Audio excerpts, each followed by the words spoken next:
बिस्मिल्लाहिर्रहमानिर्रहीम। नाज़रीन, आज हम बात करेंगे जो 1964 का एक्ट है, फैमिली कोड का एक्ट, उसमें निकाह का प्रोसीजर क्या है, निकाह के हवाले से जो रिक्वायरमेंट है वो क्या है, और तलाक़ जो है वो उसकी हैसियत क्या है एक्ट के मुताबिक, 1964 के एक्ट के मुताबिक। तो सबसे पहले हम बात करते हैं निकाह के हवाले से। निकाह जो है वो जो हमारी प्रोविंशियल गवर्नमेंट है, सूबाई हुकूमत, इसने हर यूनियन कौंसल में एक या दो जो निकाह रजिस्ट्रार हैं वो मुतय्यन किए हैं, और एक या दो के अलावा जितने भी वो मुनासिब समझे वो निकाह रजिस्ट्रार अपॉइंट कर सकती है।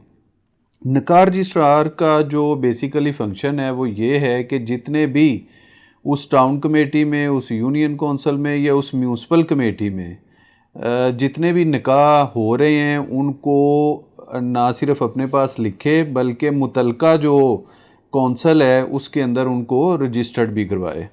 और अगर निकाह रजिस्ट्रार जो है वो रजिस्टर्ड नहीं करवाता, वहाँ पे लिख लेता है ख़ुद, या ऐसा बंदा ख़ुद ही ज़ुबानी निकाह करता है और उसके बाद उसकी रजिस्ट्रेशन नहीं करवाता, तो फैमिली कोड के मुताबिक जो उसकी पनिशमेंट है वो भी इसके अंदर दी गई है, जो कि 1 साल है, और जो फ़ाइन है वो 1 लाख रुपीज़ है। यानी अगर एक बंदा ज़ुबानी निकाह करता है तो उसका जो फ़ाइन होगा उसको वो 1 लाख रुपया फ़ाइन होगा, और 1 साल तक उसको कोर्ट सज़ा दे सकती है। ठीक है जी। लेकिन जो ये 1964 से पहले जितने भी निकाह थे वो सारे ज़ुबानी होते थे, कोई उनका रिकॉर्ड नहीं है पाकिस्तान में। 1964 के बाद फैमिली कोर्ट एक्ट बना और उसके मुताबिक जो है ये अब जो निकाह रजिस्ट्रार है उसका ये निकाह रजिस्टर्ड करवाना ज़रूरी है। उसके बाद एक और चीज़ है जो कि निकाह रजिस्ट्रार साहिबान भी इस चीज़ को मद्देनज़र नहीं रखते, और जो निकाह करवाने वाले होते हैं वो भी इस चीज़ को इग्नोर कर देते हैं कि जितने भी कॉलम बने होते हैं निकाह का जो फॉर्म होता है उसके अंदर जितने भी कॉलम बने होते हैं उनको फिल करना एक एक को, और एक एक जो आंसर या क्वेरी उसके अंदर दी हुई है उसके आगे उसका जवाब लिखना ये बहुत ज़रूरी है। ठीक है जी। निकाह नामे को मुकम्मल प्रॉपर फिल करना ये ज़रूरी है, और लॉ के मुताबिक ये ऑब्लिगेटरी है निकाह रजिस्ट्रार के ऊपर। और अगर निकाह रजिस्ट्रार ये फॉर्म अच्छे तरीके से फिलअप नहीं करता तो उसकी जो फ़ाइन है वो 25,000 रुपीज़ है, और 1 मंथ तक उस निकाह रजिस्ट्रार को सज़ा भी हो सकती है, या कोर्ट जो है ये दोनों सज़ाएं उस निकाह रजिस्ट्रार को दे सकती है। इस वजह से जो निकाह रजिस्ट्रार साहिबान है वो कानून की गिरफ्त से बचने के लिए जितनी जल्दी पॉसिबल हो वो इस जो शिक है उसके ऊपर अमल पैरा हो, वरना कोई भी बंदा जो है अगर वो कोर्ट चला गया तो उनको ये पनिशमेंट हो सकती है। अच्छा, निकाह जो है इसके लिए जो लीगल रिक्वायरमेंट है वो 2 विटनेसेस की होती है। 2 विटनेस जो हैं वो निकाह नामे के ऊपर उनके सिग्नेचर होने चाहिए। एक ख़ातून की तरफ से होगा और एक जो मर्द है उसकी तरफ से होगा।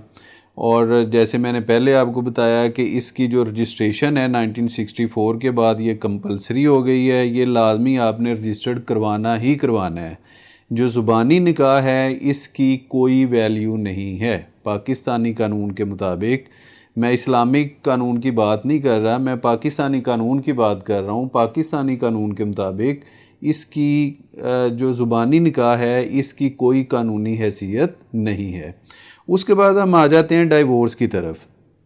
डाइवोर्स जो है, डाइवोर्स का भी अपना एक तरीका है।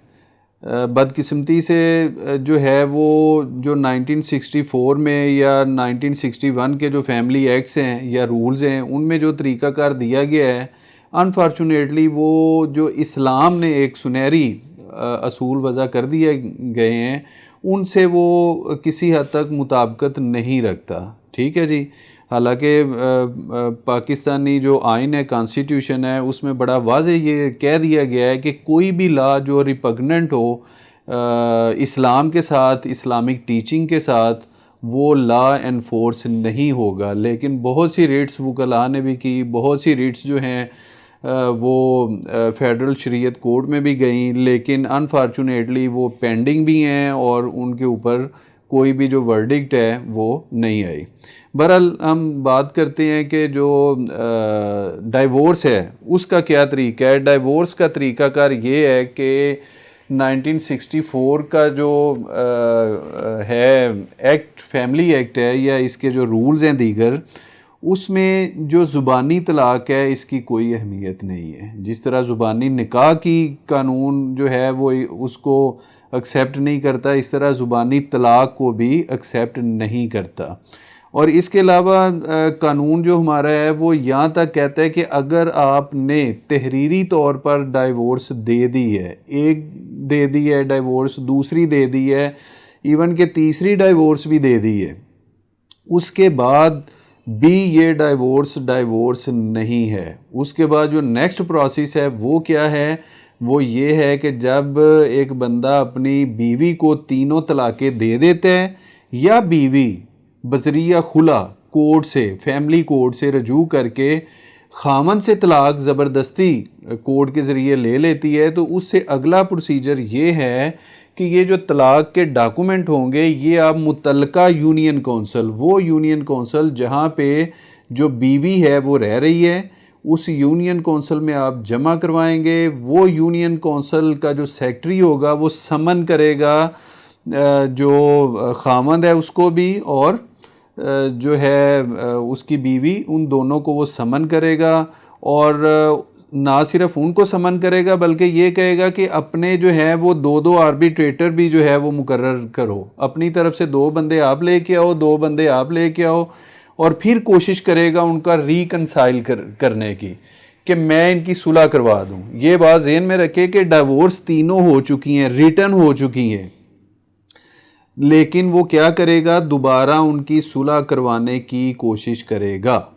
अगर वहाँ पर सुलह कामयाब हो जाती है, यूनियन कौंसिल के अंदर खामंद और बीवी के दरमियान खामंद ने जो तीनों तलाक़ें दे दी थी रिटर्न फॉर्म में, बीवी ने जो खुला कोर्ट से ले लिया था वो भी इग्नोर हो जाएगा। जब सेक्रेटरी कामयाब हो जाएगा या चेयरमैन कामयाब हो जाएगा मुतल्लिका यूनियन कौंसिल का कि जनाब इनके दरमियान जो है वो कंप्रोमाइज़ हो गया है, अगर कंप्रोमाइज़ हो गया तो फिर वो जो डाइवोर्स पेपर हैं वो रद्दी के टुकड़े हैं, उनकी कानूनी पॉइंट ऑफ व्यू से कोई अहमियत नहीं है।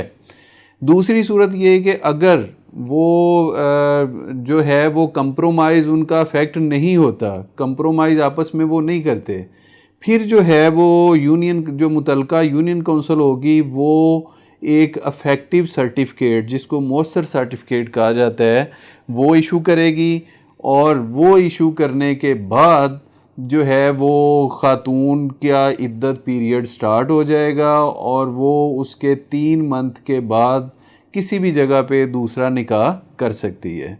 बहरहाल जो एक इस्लामिक कॉन्सेप्ट है वो कुछ और है। वो ये कहता है कि जब मर्द ने तलाक दे दी तो वो तलाक हो गई, लेकिन जो हमारा पाकिस्तान का फैमिली लॉ है वो उसके अंदर ये कुछ लकूनास बाकी हैं।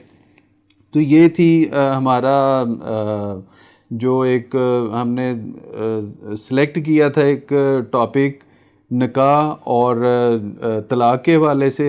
नेक्स्ट इंशाल्लाह हम किसी और टॉपिक के साथ हाजिर होंगे। अल्लाह हाफ़िज़। जिन लोगों ने अभी तक हमारे चैनल को सब्सक्राइब नहीं किया उनसे दरख्वास्त है कि अभी इसको सब्सक्राइब कर लें और बेल के आइकॉन को भी दबा दें ताकि हमारी आने वाली हर वीडियो आप तक सबसे पहले पहुंच सके।